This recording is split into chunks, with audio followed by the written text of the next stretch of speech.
నుండి ప్రభువైన యేసుక్రీస్తు నుండి పరిశుద్ధాత్మ కృపయు సమాధానం మనందరికీ కలుగును గాక. మరణాత. ఈరోజు ప్రత్యేకమైన దినము ఏంటండి? గట్టిగా చెప్పాలి. సంతోషం. తైలాభిషేక పండుగ. ప్రియులారా, ఈ యొక్క 2024 సంవత్సరము తైలాభిషేక పండుగకు ముఖ్య అతిథులుగా నన్ను ఆహ్వానించిన మన సంఘ కాపరులు, మన ఆత్మీయ తండ్రులకు నా వందన మరణాతులు తెలియపరుస్తూ ఉన్నాను. అలాగనే పెద్దలకు, పరిచారకులకు, విశ్వాసులందరికీ కూడా నా వందన మరణాతులు తెలియపరుస్తూ ఉన్నాను. ప్రియులారా, ఇక వాక్య జ్ఞానంలోనికి వెళ్ళక ముందు మన ఆత్మీయ తండ్రి గారు ఆయన స్వయంగా రచించిన ఒక ఆత్మీయ గీతాన్ని మనమందరము కూడా ఒక చరణము పల్లవితో అందరూ పాడతాం. మనందరికీ తెలుసు. తద్వారా దేవుణ్ణి మహిమపరుద్దాం. మనోవిచారము అనే పాటలో మనం 4వ చరణముగా ఆనంద తైలంతో అనే 5వ చరణం ఒకసారి అందరూ పాడదామా? అందరూ కూడా ఏకాగ్రత కలిగి, పిల్లల ఎవరు ఆలోచన ఉండకూడదు. మన ఆత్మీయ తండ్రి గారు స్వయంగా ఆయన స్వహస్తాలతో ఎంతో ఆత్మీయ స్థితిలో ఉండి రచించిన ఆత్మీయ గీతం. మనం ఈ యొక్క గీతాన్ని ఆలపిస్తూ దేవుని మహిమపరుద్దాం. మనోవిచారము కూడదు నీకు, మహిమ తలంపులే కావలెను. మనోవిచారము కూడదు నీకు, మహిమ తలంపులే కావలెను.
బైబిల్ ఉన్నవారు అందరూ కూడా, పరిశుద్ధ గ్రంథం ఉన్నవారు ప్రతి ఒక్కరు కూడా తెరవాలి.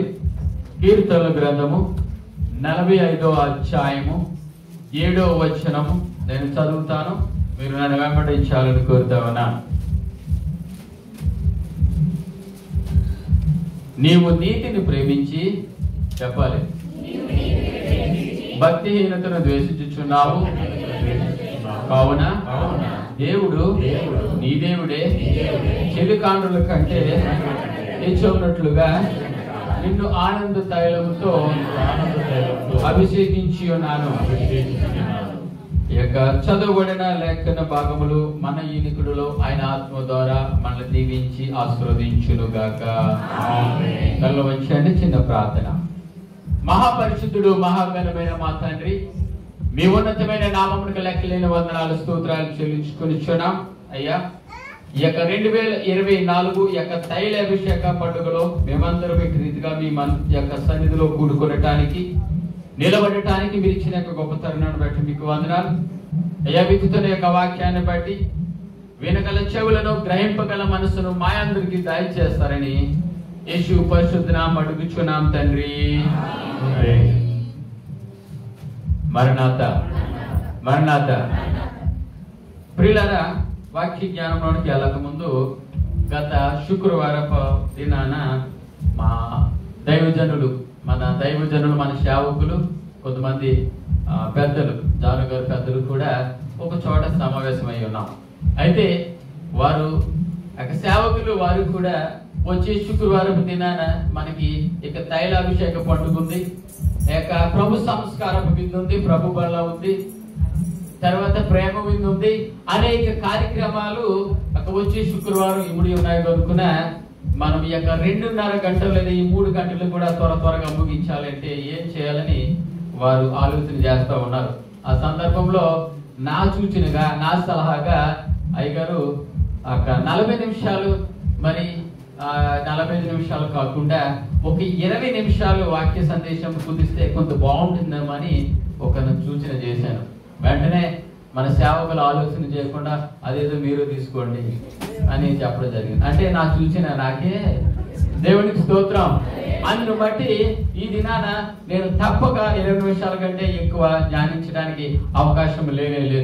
ఎందుకంటే నేనే ప్రతిపాదన చేశాను కనుక్కున్న దేవునికి స్తోత్రం. త్వరగా మనం ఒక 20 నిమిషాలు వాక్య జ్ఞానంలోనికి వెళ్దాం. తర్వాత అనేక కార్యక్రమాలు ఉన్నాయి కనుక్కున గమనించాలని కోరుతా ఉన్నాం. ప్రియులారా, ఈ దినము తైలాభిషేక పండుగ. అందరూ గట్టిసారి చెప్తారా? గత 2023 సంవత్సరం తైలాభిషేక పండుగ నుండి దేవుడు మన కాచి కాపాడి అనేక సమస్యల నుండి తప్పించి మళ్ళీ ఈ దినాన ఇక 2024 సంవత్సర కాలపు తైలాభిషేక పండుగకు సిద్ధపరిచిన దేవుని కోసం గట్టిగా అందరూ కూడా గట్టిగా చప్పట్లు కొట్టి పడతామా? ప్రియులారా, తైలాభిషేక పండుగ గత జూలై 1వ తారీఖు నుండి ఆగస్టు 9వ తారీఖు వరకు కూడా మనము 40 దినాలు మోసే ఉపవాస ఆరాధన జరిపించి ఉన్నాం. నాకు గుర్తుండి ఈ జూములో ఆన్లైన్లో జరిగింది కనుక నేను 1-2 సార్లు వాక్య సందేశాన్ని ఆన్లైన్లో ఇచ్చి ఉన్నాను. అయితే ఈ యొక్క 40 దినాలు కూడా మనం నిర్గమాకాండము 40 అధ్యాయులు కూడా రోజుకొక అధ్యాయం చొప్పున బహు జాగ్రత్తగా ధ్యానించి అందులో ఉన్న మర్మాలు, అందులో అనేక సంగతులు తెలుసుకోవడానికి దేవుడు మనకి కృపనిచ్చి ఉన్నారు. అయితే ఈ యొక్క 40 దినాలు తరువాత ఈ యొక్క ఆగస్టు 10వ తారీఖున తైలాభిషేక పండుగ చేసుకోవడం జరుగుతూ ఉంది. మన ఆత్మీయ తండ్రి గారు, దైవజనులు మన ఆత్మీయ తండ్రి గారు దేవదాస్ అయ్య గారు కూడా ఈ యొక్క ఆగస్టు 10వ తారీఖున వారు తైలాభిషేకం ద్వారా వారు అభిషేకించబడ్డారు. ఆ దినము నుండి ఆ సంవత్సర కాలం నుండి ఇప్పుడు వరకు కూడా ఈ యొక్క తైలాభిషేక పండుగ మనం జరుపుకుంటా ఉన్నాం. అందులో బట్టి ఆ తైలాభిషేకం తర్వాత కూడా ఇందాక మనం మొదట్లో ఆలపించిన ఆ యొక్క ఆత్మీయ గీతము కూడా వారు రచించి ఉన్నదే. ప్రియ సహోదరులారా, ఈ దినాన తైలాభిషేకం యొక్క ప్రాముఖ్యత మనం తెలుసుకుందాం. ఏంటండి? చక్కగా అందరూ కూడా మంచి తెల్లటి వస్త్రాలు ధరించి ఉన్నారు. ఇందులో ఎవరైనా సంపూర్ణం అనే పేరు గల ఎవరైనా ఉన్నారా? ఉన్నారండి? ఎవరు లేరు కదా? లేరా? సంతోషం. ఉన్నారైతే వదిలేండి. ప్రియులారా, ఈ దినాన తైలాభిషేకం పండుగ గురించి మనం ప్రత్యేకత గురించి మనం తెలుసుకుందాం. 1 సమూయేలు గ్రంథము 10వ అధ్యాయము 1వ వచనము. బిగ్గరగా ఎవరైనా. అప్పుడు సమూయేలు తైలపు పుట్టు పట్టుకొని సౌలు తల మీద తైలము పోసి అతన్ని ముద్దు పెట్టుకుని యెహోవా నిన్ను అభిషేకించి తన స్వాస్థ్యము మీద అధిపతిగా నియమించి ఉన్నాడని చెప్పి ఇలాగూ సెలవిచ్చాను. సంతోషం, దేవునికి స్తోత్రం. ప్రియ సహోదరి సహోదరులారా, ఇక్కడ సౌలు యొక్క అభిషేకాన్ని మనం చూస్తా ఉన్నాం. ఎవరు అభిషేకం అండి ప్రియులారా? ఈ కొద్ది నిమిషాలు కూడా ఎవరో అనాలోచన ఉండవద్దు. ఇది మంచి సమయం. దేనికి? లేదు, కొంతమందికి తెలుసు కానీ పైకి చెప్పట్ల. ఏ సమయం అంటే ఇది? మధ్యాహ్నం 2:30 అంటే ఇప్పుడు మంచి నిద్రపోయే సమయం. అందును బట్టి ఎవరు కూడా అది గుర్తు తెచ్చుకోవద్దు దయించి. ఈ రోజు తైలాభిషేక పండుగ ద్వారా దేవుడు మనతో ఏదో మాట్లాడబోతా ఉన్నారు. దేవునికి స్తోత్రం. ప్రియులారా, ఇక్కడ చదవబడిన వాక్య భాగంలో మనం చూసినట్లయితే సౌలు యొక్క అభిషేకం మనకు కనబడుతూ ఉంది. ఎవరు అభిషేకం అండి? సౌలును అభిషేకించక ముందు ప్రియులారా, ఇశ్రాయేలు ప్రజలందరూ కూడా మాకు ఒక రాజు కావాలి. ఎవరు కావాలండి? ఒక రాజు కావాలని వారు అందరూ కోరుకుంటా ఉన్నారు. అందరూ పెట్టి వారు అనుదినము కూడా దేవునికి ప్రార్థన చేస్తా ఉన్నారు. అయితే ఇక్కడ ఇశ్రాయేలు ప్రజలు ఒక అక్కర కలిగి ఉన్నారు. ఏం కలిగి ఉన్నారండి? ఏంటి అక్కర? రాజు కావాలని అక్కర కలిగి ఉన్నారు. రెండవదిగా యొక్క 40 గోత్రాలు, 40 గోత్రాలైన చివరి గోత్రం వారు కీసు యొక్క గర్దబాలు తప్పిపోయినట్లుగా మనం చూస్తాం. గర్దబాలు అంటే ఎవరండి? ఏంటండి? ఎవరు చెప్పారండి? సంతోషం. ఇక కీసు గర్దబాలు తప్పిపోవడం కారణాన్ని బట్టి రెండవ అగ్రత కలిగి ఉన్నారు. ఇక్కడ సమూయేలు గారికి దేవుడు 2 ప్రతిపాదనలు చేశారు.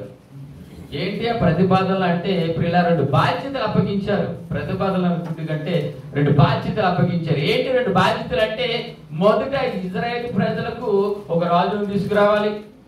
2 అక్కడ తప్పిపోయిన గాడిదలు లేదా తప్పిపోయిన గర్దబాలను తీసుకువచ్చి కీసుకి అప్పగించాలి.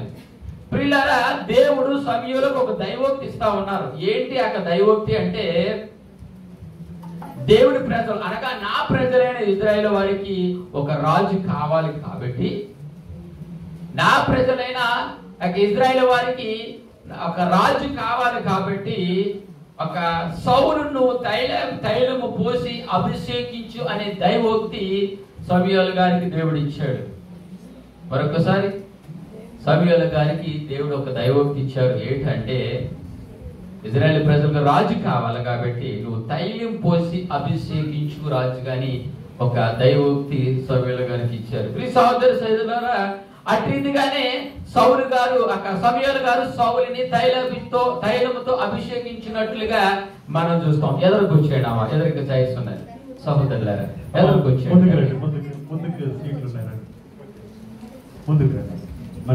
దేవునికి స్తోత్రం, దేవునికి స్తోత్రం. ప్రియులారా, జాగ్రత్తగా మనం చూసినట్లయితే ఇక్కడ సమూయేలు గారు అలాగనే త్రియేక దేవుడు మధ్యన సౌలు గారికి అభిషేకం జరిగినట్లుగా మనం చూస్తాం. ఎవరు కూడా అటు చూడవద్దు దయించి. వచ్చిన వారికి సీట్లో కూర్చుంటారు. మనం త్వరగా వెళుతున్నాం కనుక ప్రియులారా, బహు జాగ్రత్త కలిగి మనం ధ్యానిద్దాం. ఇక్కడ త్రియేక దేవుడు సమూయేలు గారి మధ్యన సౌలుకి ఇక్కడ తైలాభిషేకం జరిగినట్లుగా మనం చూస్తాం.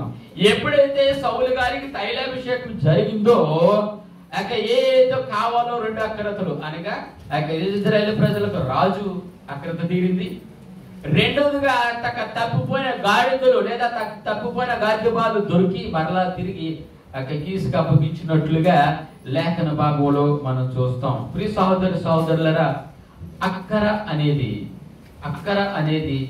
అభిషేకమునకు మార్గము సరళం చేసేదిగా ఉంది. దేవునికి స్తోత్రం. అక్కర అనేది అభిషేకమునకు మార్గం సరళం చేసేదిగా మనకు కనబడుతుంది. మొదటి సమయంలో 16 అధ్యాయంలో మనం చూసినట్లయితే ఎవరు తీయొద్దు కానీ అక్కడ దావీదు గురించి రాయబడింది. ప్రియులారా, ఇక్కడ సౌలు పరిపాలన అయిపోయింది. త్వరగా వెళ్తా ఉన్నాం. సౌలు పరిపాలన అయిపోయింది. అయితే ఇశ్రాయేలుకి మరలా కొత్త రాజు అవసరమై ఉన్నది. అందును బట్టి ప్రియులారా, యేసు ప్రభువు ఒక మాట అంటారు. మత్తయి సువార్త 4వ అధ్యాయం 19-20 వచనాల్లో మనం చూసినట్లయితే ఇక్కడ యేసు ప్రభువు అంటారు. సమయం లేదు కనుక ఎవరు చదవద్దు. యేసు ప్రభువారు అంటారు, ప్రియులారా ఇప్పుడు వరకు మిమ్మల్ని చేపలు బట్టి జాలర్లుగానే చేశాను, అయితే ఇప్పుడు మీరు ఎవరిని బట్టి జాలరుగా చేస్తాను?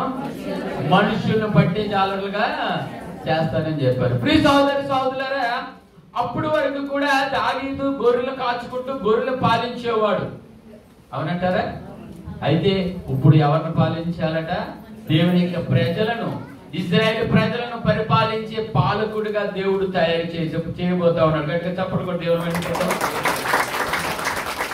పిల్లరా, ఈ దినాన మనం అనుకుంటాము, నేను ఎందుకు పనికిరానటువంటి వాడిని, లేదా నేను ఎందుకు పనికిరానటువంటి దానిని, ఎటువంటి ఆధారం లేనటువంటి వాడిని, బంధు బలగము లేనటువంటి వాడిని, ఆస్తి పాస్తు లేనటువంటి వాడిని, మాట చౌతల్యం లేనటువంటి వాడిని, నాలో వాక్యం లేనటువంటి వాడిని మనం అనుకుంటాము.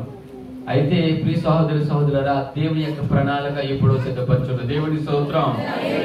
ప్రియులారా, ఇక్కడ గాడిద లేక గొర్రెలను కాచుకుంటున్న దావీదును, గొర్రెలను పాలిస్తున్న దావీదును ఇక్కడ దేవుడు ఏం చేస్తా ఉన్నాడంటే, దేవుడు ప్రజలను పరిపాలించే పాలకుడిగా తయారు చేస్తా ఉన్నారు. ప్రియులారా, ఈ ప్రకారంగా గొర్రెలు పాలించే దావీదుని యొక్క ప్రజలను పాలించే పాలకుడిగా దేవుడు తయారు చేస్తా ఉన్నాడు. ఇక్కడ షౌలు తైలాభిషేకం పొందాడు, దావీదు తైలాభిషేకం పొందాడు. అయితే నూతన నిబంధనలో, కొత్త నిబంధనలో అపోస్తుల కార్యాలు 2వ అధ్యాయంలో ఇక్కడ యెరూషలేములో 180 మంది శిష్యులు కూడా అభిషేకించినట్లుగా లేఖన భాగంలో మనం చూస్తాం. జాగ్రత్తగా వినాలి ప్రియులారా. ఇక్కడ సౌలు తైలాభిషేకం పొందాడు, దావీదు కూడా తైలాభిషేకం పొందాడు. అయితే యెరూషలేములో నూతన నిబంధన గ్రంథంలో ఇక 180 మంది కూడా తైలాభిషేకం పొందారు. అయితే మొదటి 2 తైలాభిషేకానికి ఈ యొక్క చివరి తైలాభిషేకానికి చాలా వ్యత్యాసం కనబడుతుంది. ఏంటి వ్యత్యాసం చెప్పగలరా?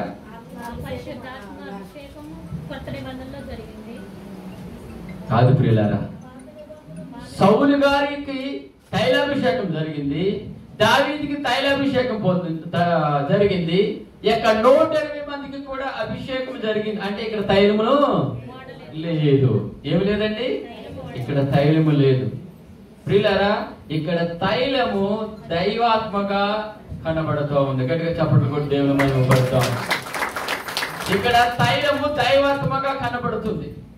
ఈ యొక్క దైవాత్మ యొక్క తైలము యొక్క 2 అభిషేకాల కంటే గొప్పదిగా కనబడుతూ ఉంది. దేవునికి స్తోత్రం. ప్రియ సహోదరి సహోదరులారా, క్రైస్తవులైన మనము, క్రీస్తు బిడ్డలు అనుకునే మనము, విశ్వాసులైన మనమందరము కూడా తైలాభిషేకం పొందినప్పుడు కూడా దైవాత్మ ఆత్మాభిషేకం పొందవలసిన వారిగా ఉన్నాము. ఏం పొందాలండి? ఆత్మాభిషేకం పొందవలసిన వారిగా ఉన్నాం. రోమిలు రాసిన పత్రిక 8వ అధ్యాయము 9వ వచనం చదువుతారా? దేవుని ఆత్మ మీలో నివసించి ఉన్న యెడల మీరు ఆత్మ స్వభావం గలవారే గాని శరీర స్వభావం గలవారు కారు. ఎవడైనను క్రీస్తు ఆత్మ లేనివాడైతే, ఆయన ఆత్మ లేకపోతే ఆయన వాడి కాడట. నా ఆత్మ లేని వాడు నా వాడు కాడని ఇక్కడ ప్రభు వారు తెలియపరుస్తా ఉన్నారు. ప్రియులారా, నువ్వు తైలాభిషేకం పొందినప్పటికీ కూడా ఏం పొందాలట? ఆత్మాభిషేకం, దైవాత్మ నువ్వు పొందుకోవాలట. ప్రియులారా, గత 2023 సంవత్సర కాలంలో మనము తైలాభిషేకం పొంది ఉన్నాం, అవునా? అయితే ఇక 2025 సంవత్సర కాలంలో అప్పటి నుంచి ఇప్పుడు కూడా దేవుడికి వ్యతిరేకంగా మనం జీవిస్తా ఉన్నామా? దేవుడికి నమ్మకంగా జీవిస్తా ఉన్నామా? ఆయనకి విధేయులుగా మనం జీవిస్తా ఉన్నామా? అందుకే దేవుడు మరలా ఈ దినాన మనకు మరొక అవకాశాన్ని మనకు ఇవ్వబోతా ఉన్నాడు. దేవునికి స్తోత్రం. ఒకవేళ గత 2023 సంవత్సర తైలాభిషేకం వచ్చే ముందు నువ్వు సిద్ధంగా లేవేమో, అయితే ఇక 2024 సంవత్సరం ఈ దినాన నిన్ను అభిషేకించడానికి దేవుడు మనం సిద్ధపరుస్తా ఉన్నాడు. గట్టిగా చప్పట్లు కొట్టి దేవుని మహిమపరుస్తాం. ప్రియ సహోదరి సహోదరులారా, మనం జాగ్రత్తగా ఇక్కడ చూసినట్లయితే, నా ఆత్మ లేని వాడు నా వాడు కాడు. కనుక ఈ దినాన మనం బహిరంగంగా తైలాభిషేకం పొందినప్పటికీ కూడా ఆత్మాభిషేకం పొందవలసిన వారిగా మనం ఉన్నాం. ఎవరైతే ఈ యొక్క ఆత్మాభిషేకం పొందుకుంటారో, ఎవరైతే ఈ యొక్క దైవాత్మ పొందుకుంటారో వారు ఆత్మీయ వరాలు, ఆత్మీయ ఫలాలను అనుభవించేవారుగా ఉంటారు. దేవుని స్తోత్రం. ఎవరైతే ఈ యొక్క తైలాభిషేకం తరువాత దైవాత్మ పొందుకుంటారో, ఆత్మాభిషేకం పొందుకుంటారో వారు ఆత్మీయ మర్మాలు, ఆయా ఆత్మీయ ఫలాలు అనుభవించేవారుగా ఉన్నారు. మీరు అనుకోవచ్చు, అయ్యా ఒకసారి తైలాభిషేకం పొందిన తరువాత, అయ్యా ఒకసారి దైవాత్మ పొందిన తరువాత, లేదా ఆత్మాభిషేకం పొందిన తరువాత మరలా మేము తప్పుపోయే అవకాశం ఉందా అని మనలో చాలా మందికి అనుమానం రావచ్చు, లేదా డౌట్ రావచ్చు, ప్రశ్న రావచ్చు. జాగ్రత్తగా విందాము. ఇక్కడ ప్రియులారా, సౌలు తైలాభిషేకం పొందాడు, దాంతో పాటు దైవాత్మ పొందాడు, ఆత్మాభిషేకం పొందాడు. అందుకే దేవుని యొక్క ప్రజలను పాలించాడు. దేవునికి స్తోత్రం. అది దేవుని యొక్క ప్రణాళిక. దేవుడు ఏర్పరచుకున్నాడు సౌల్ని. ఎప్పుడైతే క్రమేపీ ప్రజలందరూ కూడా ఆ సౌలు వేల కొలది, దావీదు 10,000 కొలది అని అనుకోవడం మొదలు పెట్టారో, ఆ సౌలులో ఒక అసూయ కలిగింది ఒక హృదయంలో. ఎప్పుడైతే అసూయ సౌలు హృదయంలో కలిగిందో వెంటనే దురాత్మ ఆ హృదయంలో ప్రవేశించింది. ఎప్పుడైతే దురాత్మ ఆ హృదయంలో ప్రవేశించిందో పిల్లారా, ఆ దైవాత్మ వెళ్ళిపోయినట్లుగా మనం చూస్తాం. లోకంలో సౌలు లోకంలో నడిపించబడ్డాడు.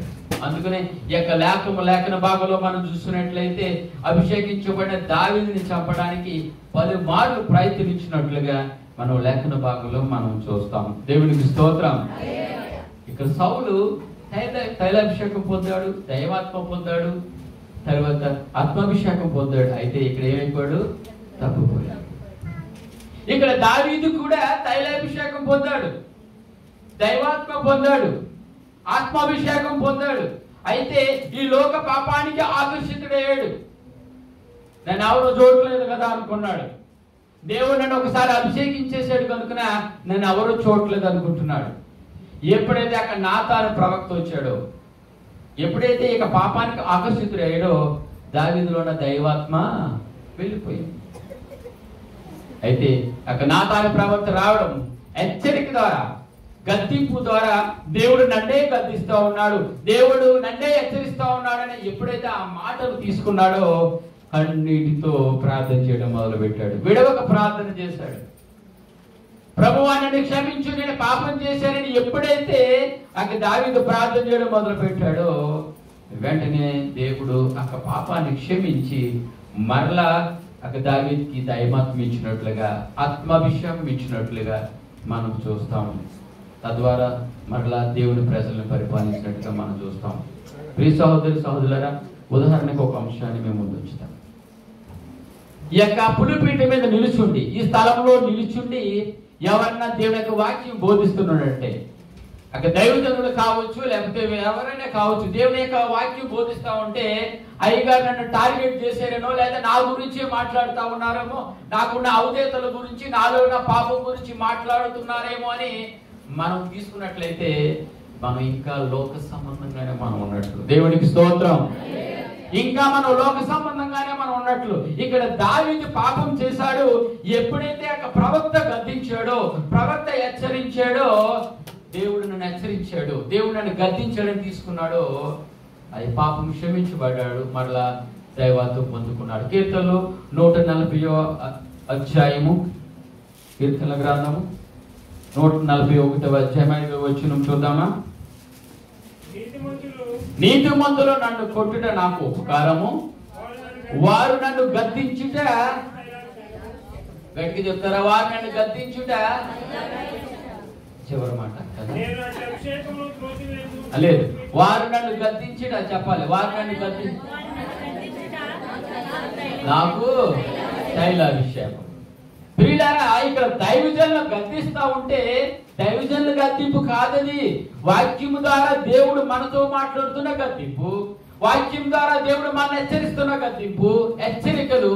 దేవుడు నన్ను హెచ్చరిస్తున్నాడని ఎప్పుడైతే మనం తీసుకుంటామో, దేవుడు నాతోనే మాట్లాడతాడని ఎప్పుడైతే మనం తీసుకుంటామో మనం ఆత్మాభిషేకం పొందుకునే వారుగా గట్టిగా చప్పట్లు కూడా దేవుని మహిమపరుస్తాము.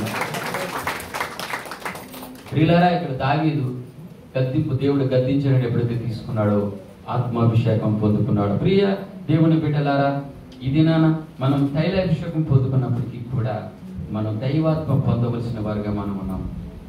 ఆత్మాభిషేకం పొందవలసిన వారిగా మనం ఉన్నాం. ఈ దినం తైలాభిషేకం అభిషేకానికి రాబోయే ముందు మనం సరి చేసుకోవాలి. మనం సరి చేసుకుని తైలాభిషేకం ముందుకు రావాలి. ప్రియులారా, మన దైవజనుడు, మన అభిషేక్తులు ఆత్మీయ తండ్రి గారైనటువంటి ముంగుమూరి దేవదాస అయ్య గారికి కూడా దేవుడు ఒక అక్కరత ఇచ్చాడు. ఏంటి ఆ అక్కరత అంటే? ఏంటి అక్కర అంటే, ఆయన ద్వారా ఈ యొక్క బైబిల్ మిషన్ ఏర్పాటు, అనేక ఆత్మల రక్షణ కొరకై దేశ విదేశాలలో, అందులో భాగంగా మన సంఘ స్థాపన కూడా బైబిల్ మిషన్ ఏర్పాటు, ఇంకా అనేక ఆత్మల రక్షణ కొరకే దేవుడు దేవదాసయ్య గారి పట్ల ఒక అక్కరత కలిగి ఉన్నాడు. దేవునికి స్తోత్రం.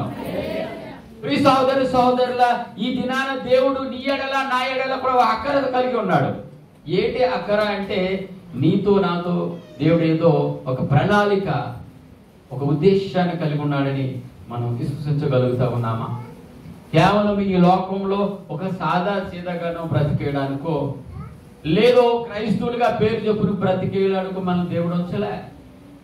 భయంకరమైన పరిస్థితుల నుంచి కూడా ఈ దినాన మన సజీవ లెక్కలో దేవుడు ఉంచాడంటే, ప్రతి ఒక్క ఆత్మ కొరకు, ప్రతి వ్యక్తిలోనూ దేవుడు ఒక ప్రణాళిక కలిగి ఉన్నాడని మనం గ్రహించగలిగితే దేవుడు నీతో మాట్లాడడానికి సిద్ధంగా ఉన్నాడు. ఇక్కడికి చప్పట్లు కూడా దేవుడు మహిమపరుద్దామా? ప్రియ సహోదరి సహోదరులారా, ఇక్కడ సౌలు అభిషేకంలో ఒక అక్కర కనబడుతూ ఉంది, దావీదు అభిషేకంలో ఒక అక్కర కనబడతా ఉంది.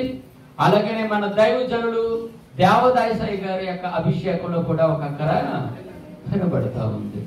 ఈ దినాన ప్రియ సహోదరుల సోదరుల, అక్కరత లేనిదే అభిషేకం లేదు, ఏర్పాటు లేనిదే అభిషేకం లేదు, అక్కర లేనిదే అభిషేకం లేదు. నీ ఎడల దేవుడికి ప్రణాళిక లేనిదే ఈ దినాన యొక్క అభిషేక పండుగ మనల్ని సిద్ధపరచలేదు దేవుడు. నమ్ముతున్నామా? దేవునికి స్తోత్రం. ప్రియ సహోదరి సహోదరులారా, మనం ఈ లోక సంబంధమైన అక్కర కలిగి ఉన్నామేమో. నాకు ఉద్యోగం కావాలి, లేదా నాకు పెళ్లి కావాలి, నాకు ఇల్లు కావాలి, లేదా నాకు అక్కమ్మ కావాలి, లేదా నా ఆర్థిక పరిస్థితి కావాలి, నాకు ఆరోగ్యం కావాలి, ఈ లోక సంబంధమైన అక్కర మనం కలిగి ఉన్నామేమో. అయితే ప్రియులారా, ఒకవేళ ఈ లోక సంబంధమైన తలంపు కలిగి ఉన్నామేమో, ఈ లోక సంబంధమైన ఏర్పాటు మనం కలిగి ఉన్నామేమో. అయితే దేవుడు అంటున్నాడు, దేవుని కొరకు అక్కరత కలిగి మనం జీవించగలిగితే, దేవుడి సేవ కొరకు, దేవుడి పని కొరకు, అది ఏదైనా కావచ్చు, సంఘంలో సహవాసంలో దేవుడి పని కొరకు ఒక అక్కర నీ కొరకు దేవుడు కలిగి ఉన్నాడని విశ్వసించగలిగితే, ఈ దినాన, ఈ సమయాన దేవుడు నిన్ను ఆత్మాభిషేకం ఇవ్వడానికి సిద్ధంగా ఉన్నాడు. గట్టిగా చప్పట్లు కొట్టి దేవుడు మన సాదా సీదాగా బ్రతికడానికి ఉంచలేదు, కానీ దేవుడు మన ఎడల ఒక అక్కరత కలిగి ఉన్నాడు, ఒక అక్కర కలిగి ఉన్నాడు, ఒక అవసరత కలిగి ఉన్నాడు. మన ద్వారా అనేక ఆత్మల రక్షణ కొరకే ఈ దినాన్ని దేవుడు మనతోనే మాట్లాడుతూ ఉన్నాడు. ప్రియులారా, మన పరిశుద్ధ గ్రంథంలో చూస్తే అసలు ఎవరిని దేవుడు అభిషేకించాడు? మొదటి సమయంలో 16వ అధ్యాయం లేదా 10వ అధ్యాయంలో మనం చూస్తే రాజులను అభిషేకించాడు మొదట దేవుడు. ఎవరు రాజులు? సౌలు, దావీదు. అలా నిర్గమాకాండము 29వ అధ్యాయం 7వ వచనంలో మనం చూసినట్లయితే ఇక్కడ యాజకులను అభిషేకించాడు దేవుడు. ఈ దినాన దేవుడు అంటున్నాడు, మిమ్మల్ని అందరినీ కూడా నేను అభిషేకించబోతా ఉన్నాను, అభిషేకాన్ని మిమ్మల్ని సిద్ధపరుస్తా ఉన్నాను అంటున్నారు. అయితే మీరు అనుకోవచ్చు, అయ్యా మనం రాజులము కాదు కదా, లేదా మనం యాజకులము కాదు కదా, మళ్ళా అభిషేకించడం ఏంటి అని మీరు అనుకోవచ్చు. అందుని బట్టి వాడు చూద్దామా? మొదటి పేతురు 2వ అధ్యాయము 9వ వచనం. అయితే మీరు చీకటిలో నుండి ఆశ్చర్యకరమైన తన వెలుగులోనికి మిమ్మల్ని పిలిచిన వాని గుణాతిశయమును ప్రచురింపచేయు నిమిత్తము ఏర్పరచబడిన వంశమును, రాజులైన యాజక సమూహమును, పరిశుద్ధ జనమును, దేవుడు సొత్తైన ప్రజలై ఉన్నాను. చాలమ్మా, దేవుడు ప్రజలై ఉన్నారు. ప్రియులారా, ఇక్కడ దేవుడు అంటున్నారంటే చీకటిలో ఉన్న మనల్ని ఆశ్చర్యకరమైన వెలుగులోకి తీసుకొస్తా ఉన్నారట. దేవునికి స్తోత్రం. చీకటిలో ఉన్న వారిని మన ఆశ్చర్యకరమైన వెలుగులోకి ఆయన తీసుకొస్తా ఉన్నారట. ఎందుకు వెలుగులోకి తీసుకొస్తున్నారంటే ఆయన గుణాతిశయమును ప్రచురింప చేయటానికి, ప్రకటించటానికి. ఏంటి ఆయన గుణాతిశయములు అంటే ఆయన ఈ లోకంలో జీవించి వెళ్ళారు, ఎలా బ్రతకాలి అనేసి. మనం ఆయన ప్రేమను కలిగి ఉంటున్నామా? ఎవరినైనా మనం ప్రేమించగలుగుతా ఉన్నామా? ఆయన యొక్క మరణ, ఆయన జనన మరణ పునరుద్ధారణను మనం ప్రకటించగలుగుతా ఉన్నామా? సువార్త ప్రకటించడం కొరకు, ఆయన గుణాతిశయాన్ని మనం ప్రచురింప చేయడం కొరకు ఈ దినాన మన చీకటిలో ఉన్న వాళ్ళందరినీ కూడా మళ్ళీ అక్కడ తీసుకొస్తా ఉన్నాడు. ఆయన ఆశ్చర్యకరమైన వెలుగులోకైనా తీసుకొస్తా ఉన్నాడు. పిల్లరా, దేవుడు 5గురిని అభిషేకించాడు. 5 యొక్క సమూహాలు ఎవరిని అంటే ఏర్పాటు చేసుకున్న వారిని, ఏర్పాటు చేసుకున్న జనాన్ని అభిషేకించారు. అలాగనే రాజులను అభిషేకించారు, యాజకులను అభిషేకించారు, పరిశుద్ధ జనాన్ని అభిషేకించారు. అలాగనే దేవుడి సొత్తు. ఎవరి సొత్తు అంటే మనము? ఎవరి సొత్తు అంటే మనము? దేవుడి సొత్తు అయిన మలన ఆయన చీకటిలో నుండి వెలుగులోనికి మనల్ని నడిపించి ఆయన గుణ అతిశయమును ప్రచురింప చేయడానికి, ఆయన జనన మరణ పునరుద్ధారణను ఆయన ఎలా బ్రతికాడు, ఎలా జీవించాడో మనం ప్రచురింప చేయడానికి మనం ప్రత్యేకించుకున్నారు. ఈ దినాన్ని మీరు అనుకోవచ్చు, అయ్యా దేవుడు మనల్ని ఎందుకు సజీవులుగా ఉంచాడు, దేవుడు ఎందుకు ఈ దినాన మన తైలాభిషేకాన్ని సిద్ధపరిచి ఉన్నాడంటే ఆయన మన ఎడల ఏ ప్రణాళిక కలిగి ఉన్నాడండి? ఆయన సువార్త ప్రకటించి ప్రణాళిక కలిగి ఉన్నాడు. దేవునికి స్తోత్రం, దేవుని స్తోత్రం. ఈ రోజున ప్రియులారా, నిన్ను నన్ను అభిషేకించడానికి ఆయన సిద్ధపరుస్తూ ఉన్నారు. ఎవ్వరు కూడా, ఇక్కడున్న ఎవరు కూడా తప్పిపోవడానికి వీలు లేదు. పరిపూర్ణ ఆత్మతో మనల్ని మనం సిద్ధపరచుకోవాలి. ఒకరినొకరు సిద్ధపరచుకునేది కాదు ప్రియులారా, ఇది ఒకరినొకరు సిద్ధపరచుకునేది కాదు, కానీ మనల్ని మనం పరిపూర్ణ ఆత్మతో సిద్ధపరచుకునేది. ఎప్పుడైతే యొక్క తైలాభిషేకంలో పాల్గొంటావో నీకు దేవుడు దైవాత్మ ఆత్మాభిషేకం ఇవ్వడానికి సిద్ధంగా ఉన్నాడు. గట్టిగా చప్పట్లు కొట్టి దేవుడు మహిమపరుస్తాము. ఒకసారి అభిషేకం పొందిన తరువాత సౌలు వలె మరలా ఈ యొక్క లోక సంబంధంలోకి మనం వెళ్తున్నాము. ఒకవేళ ప్రియ సహోదరులారా, సౌలు అభిషేకించబడ్డాడు, అయితే తప్పిపోయాడు. దావీదు అభిషేకించబడ్డాడు, అభిషేకించినప్పటికీ కూడా తప్పిపోయినప్పటికీ కూడా తన తప్పును తెలుసుకున్నాడు. పశ్చాత్తాపంతో దేవుని ఎదుట సాగిలి పడినప్పుడు, పలుమార్లు వేడుకున్నప్పుడు మరలా యొక్క దైవత్వం పొందుకున్నాడు. ఇది గత సంవత్సర కాలంలో మనం తైలాభిషేకం తీసుకున్నప్పటికీ, దేవుడు మనం అభిషేకించినప్పటికీ, దేవుడు మనకి ఇచ్చిన దైవాత్మను, దేవుడు మనకి ఇచ్చిన ఆత్మాభిషేకాన్ని మనం పోగొట్టుకుని ఉన్నావేమో. దేవుడిచ్చిన ఆత్మాభిషేకాన్ని మనం పోగొట్టుకుని ఉన్నావేమో. అయితే ప్రియులారా, దేవుడు అంటున్నాడు, పరిపూర్ణ ఆత్మతో నిన్ను నీవు సిద్ధపరచుకోవాలి. దేవునికి స్తోత్రం.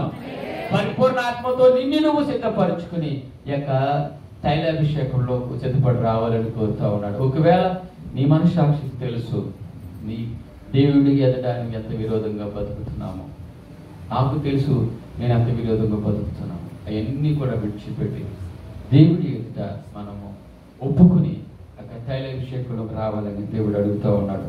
తైలాభిషేకంతో పాటు మన ఆత్మాభిషేకం కూడా పొందుకునే వారిగా మనం ఉంటాం. ఎప్పుడైతే ఆత్మాభిషేకం పొందుకుంటామో, ఎప్పుడైతే మనం ఆత్మాభిషేకం పొందుకుంటామో, దైవాత్మ పొందుకుంటామో, మనలో ఆత్మీయ వరాలు, ఆత్మీయ ఫలాలు అనుభవించేవారుగా మనం ఉంటాము.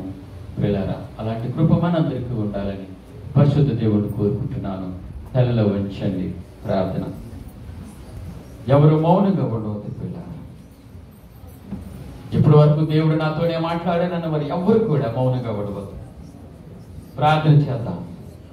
పరిశుద్ధమైన దేవా, ఇదిగో తండ్రి, ఎవరు మౌనంగా ఉండవద్దు పిల్లలు. ఇదిగో తండ్రి, ఈ దినాన యొక్క 2024 తైలాభిషేక పండుగ మమ్మల్ని సిద్ధపరుస్తూ ఉన్నారు తండ్రి. మాలో ఏమన్నా అవిధేయతలు మాలో ఉన్నాయేమో, మీకు వ్యతిరేకంగా మేము జీవిస్తా ఉన్నామేమో తండ్రి. పరిపూర్ణ ఆత్మతో మమ్మల్ని మేము పరీక్షించుకోవడానికి, మమ్మల్ని మేము సిద్ధపరచుకోవటానికి సహాయం దయచేయండి. ఒకవేళ మమ్మల్ని మేము సిద్ధపరచుకోకుండా మేము ఉన్నట్లయితే దావీదు వల్లే మేము పశ్చాత్తాపంతో అయ్యా మేము కలిగి ఉండటానికి, అన్నిటితో మిమ్మల్ని వేడుకుండటానికి సహాయం దయచేయండి అయ్యా. ఇప్పటి వరకు భయంకరమైన పరిస్థితుల నుండి మీరు మమ్మల్ని కాచి దాచి ఈ దినాన సజీవ లెక్కల్లో మమ్మల్ని ఉంచారు, మీ మందిరంలో మమ్మల్ని ఉంచారు తండ్రి. అయ్యా దేశం విడిచి దేశంలో మేము ఉంటుండగా, మా కుటుంబాలు విడిచి మా పిల్లలు విడిచి తండ్రి మరలా ఇక నుంచి మేము వెళ్ళగలమో లేదో మాకు తెలియదు కానీ తండ్రి ప్రభువా అయ్యా, కేవలం ఈ లోక సంబంధమైన వాటి వరకు మేము ప్రాకులాడుతున్నట్లేదు, పరలోకమైన సంబంధమైన వాటి కొరకు మేము వెతకటానికి సహాయం దయచేయండి అయ్యా. మరికొద్ది నిమిషాల్లో మేము తైలాభిషేక పండుగలో పాల్గొంటున్నాము, అభిషేకించబడతా ఉన్నాము తైలంతో తండ్రి. మా యొక్క దైవజనులు మమ్మల్ని అభిషేకించబోతా ఉన్నారు. అయితే తండ్రి సహాయం దయచేయండి.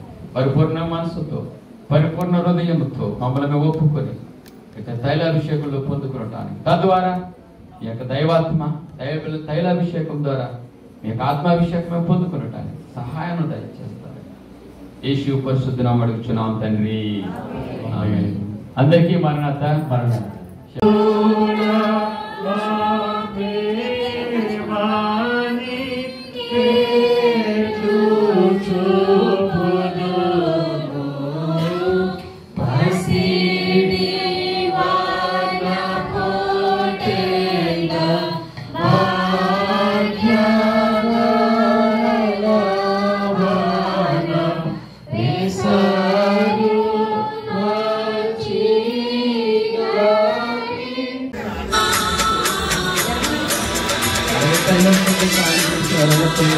ఆసక్తి వారు చిట్టపడిన వారు చదువుకున్న వారు నిలబడుతున్నారు. ఒక ఆశలు ఒక సంస్కృతి మనం చేస్తున్నాను.